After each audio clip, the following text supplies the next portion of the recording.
Entrepreneurship is 100% about making decisions with incomplete information. You're making gut decisions. You're doing the best that you can to logically make decisions using very, very limited information. The best thing to do is to practice. And some people have it and some people don't. If you're good at making decisions and you can get back to your team quickly and you can drive the organization forward, you're going to create a place where great people want to work for you. The best way to piss off an A player, I mean, I'm talking about a 10Xer. I'm talking about an employee that's very good at what they do. The best way to frustrate an A player is to create an environment of indecisiveness within your organization. What do I mean by that? Now, I have a lot of friends who are business owners. I have a lot of friends who are employees rising up through the ranks of companies. And I ask them all the time about what makes a good boss, or what they like about their job, or what they don't like about their job. And I started thinking about probably 10 different conversations I'd had about why an employee who seems good at what they do doesn't like their job. And almost all of it boils down to indecisiveness from above. The inability to make a decision, the inability to move quickly, and the inability to actually make things happen is what really frustrates people who are good at what they do. It could be a boss not listening to recommendations. It could be a manager slowly getting back to you on pertinent information that you need. And it could be that you are recommending things that you think need change inside of a business, and absolutely none of it is happening, and nobody's showing any motivation to get things done. And if you work at a company and you consider yourself to be good at your job, I might be speaking directly into your soul right now. The reason why you're pissed off at work is because the people above you are slow as heck to make decisions. They need more information. They're going to put it off even further. The best environments to be in if you are good at your job is one where a boss will quickly make decisions, quickly implement new ideas, and quickly change and grow with you. So if you're building a real estate private equity company, if you're building a small business, if you're building an organization and you're hiring people and you're trying to keep people who are good at what they do, the best way to frustrate them and the best way to get rid of them and make them leave and make them want to leave, the best way to do that is to be slow and indecisive about the decisions that you make. Period. Now, it's hard. I want to talk now from the business owner side of things. How do you make decisions and how do you make them quickly? I think it's a learned skill. There's nothing that I can tell you right now on this, whether you're watching this on YouTube or listening to it on a podcast or whatever. There's nothing that I can tell you right now that will make you better at making quick decisions. It's a learned skill. I'm good at making quick decisions because in 2012, we started moving boxes around. We started hiring employees. We had no idea what we were doing, and we just threw ourselves to the wolves. And we had no choice but to solve the problems and answer these questions that people had, even though we didn't have the answers. When you have a hard question and you're working for somebody and you have a hard question that comes up, oh, what do I do in this situation? Oftentimes, your boss has the same amount of information that you have, but they are tasked with making that decision. Entrepreneurship is 100% about making decisions with incomplete information. You're making gut decisions. You're doing the best that you can to logically make decisions using very, very limited information. Now, we can talk about a data-driven approach. We can talk about all these decisions. We can talk about the data points. We can talk about getting better at making decisions with frameworks. And we're way in the weeds, in my opinion. The best thing to do is to practice. And some people have it and some people don't. If you're good at making decisions and you can get back to your team quickly and you can drive the organization forward, you're going to create a place where great people want to work for you. You can look at a deal and in 5 seconds, you can figure out if it's worth wasting time on. They can make a recommendation on, best practices within your business, and within 5 seconds, you're going to make a decision of whether or not that's a good thing for the company, whether or not you're going to try it, whether or not you're going to waste time with it, or what. If you're bad at making decisions, if you refuse to make decisions, if you put them off, if you procrastinate them, it's very, very hard to thrive and grow as a business. Let's tell you right now. So the framework for me, a simple framework for me, is I'm trying to think when I have a decision to make, and it's a hard decision, and my employees are counting on me. The one thing that I've really learned over the years is to not lose the forest for the trees. In any decision, let's say there's 100 variables. We're going to buy this property. Are we going to buy it? We got road traffic. We got supply. We got average market prices. We got occupancy. We got the quality of the buildings. We got the size of the town. We got growth and population trends. We got renters versus owners. We got basements in houses or not. There's so many different data points that you can use to try to make a decision on, will we be able to lease at a higher rent? I ignore almost all of them, and I try to think about the big ones. The big ones that will really affect a decision. So maybe the one or two factors. Maybe is this a desirable place for people to build self-storage? Are we going to have a big supply risk? No? Okay. I'll look at it, because odds are, as Americans consume more, there's not going to be a lot more storage built in this town, and we can have a pretty healthy business.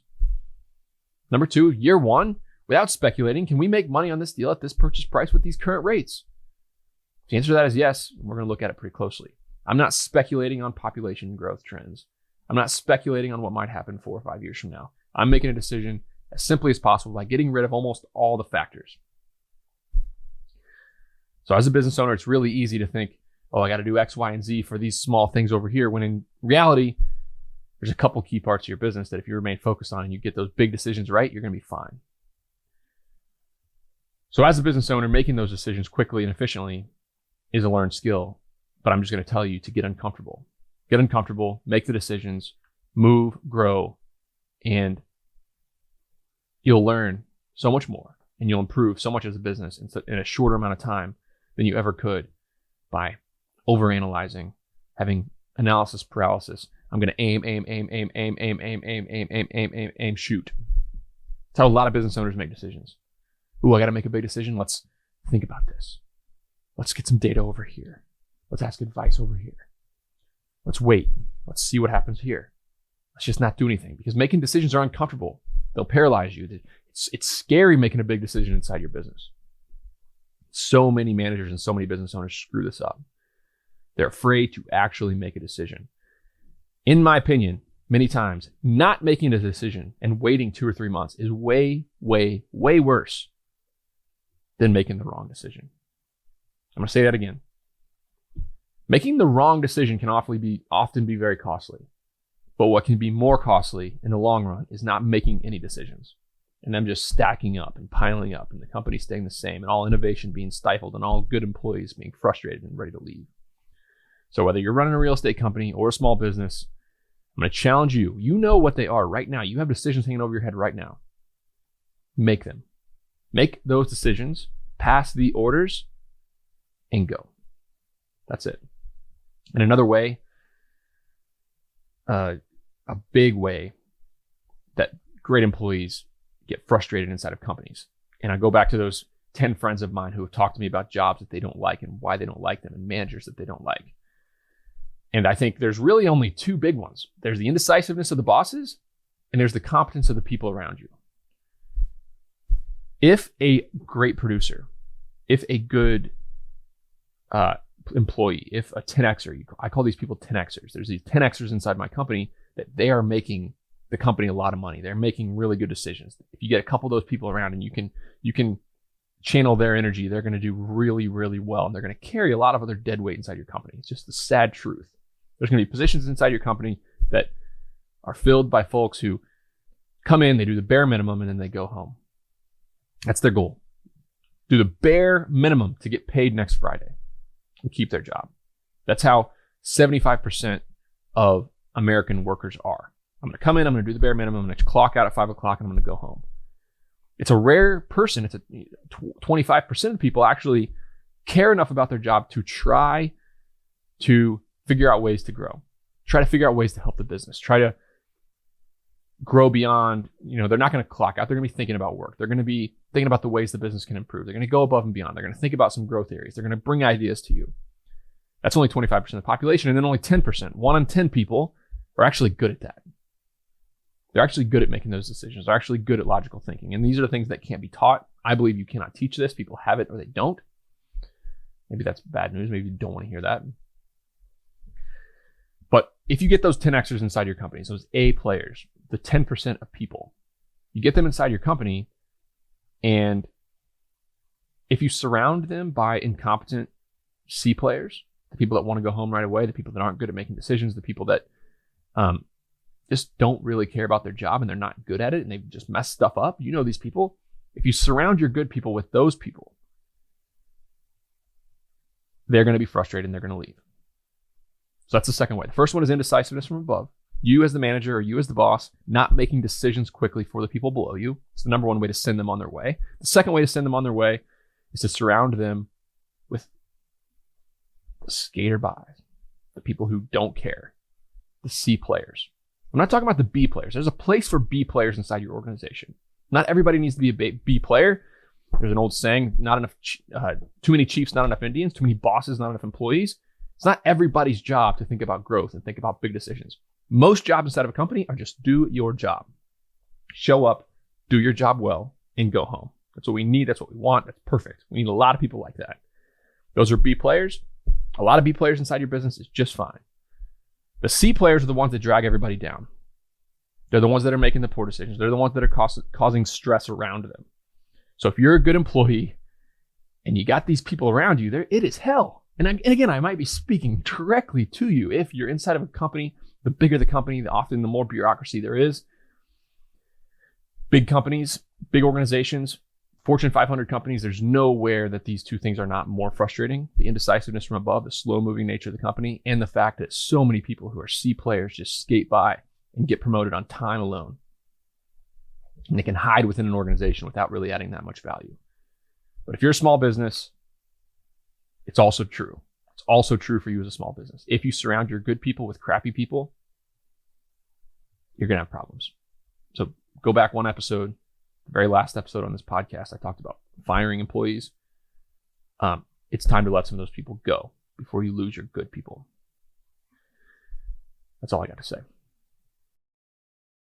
Juniper Square, the sponsor of this show, recently conducted some research to help you understand what real estate investment managers are doing to build stronger relationships with their investors and earn more referrals to new investors. Their new special report includes data on topics such as what factors are the most important for building investment relationships today, how technology is being used to provide a competitive edge, and the one technology integration that is driving more repeat investors and more referrals. To download this for free, visit junipersquareresearch.com. Again, to get this report for free, visit junipersquareresearch.com. I just wanted to let you know that we have a paid real estate community with over 500 members. Not many people know about this. It's on Facebook. It's an inside look into my business and many other business. It's skewed towards self-storage, but there's also a lot of other commercial real estate investors in the group. We're pinging ideas off of each other. It's just where I share a lot more intimate details about my business than what I share on Twitter or on this podcast. So if you're interested in this and you want to meet other people, there's been people invest in each other's deals on there. There's been people share deals that other people bought. It's a place where a lot of cool stuff is happening. If you're interested in this, visit sweatystartup.com/REC, as in real estate community. sweatystartup.com/REC. There's a free trial as well. You can check it out for a week for $1.